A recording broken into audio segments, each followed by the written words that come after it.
Sige na, pasakin nyo na yan! Oy, Nay! Nay, wag na po, Nay! Okay na po! Sige na, kuya!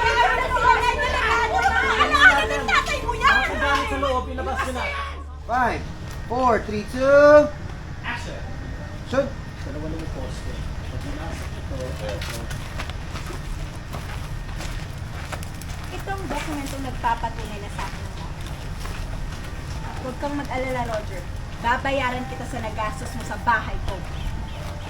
Kaya makakaalis na kayo sa bahay namin.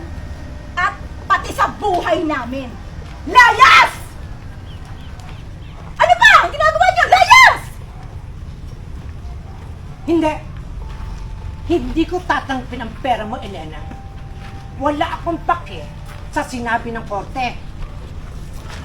kung hindi kami makikinabang sa bahay na to, kayo rin. Hindi nyo to matitirahan. Sige na, ipagin nyo na yung bahay. Bakit? Anong karapatan mo? Ako nagpatayo ng bahay na to, di ba? Di ba? Ibig sabihin, may karapatan din akong gipain to. Pero huwag kayong mag-alala mag-ina. Iiwan ko yung kulungan ng aso para sa inyong dalawa. Sige na, pasakin nyo na yan! Oy! Nay!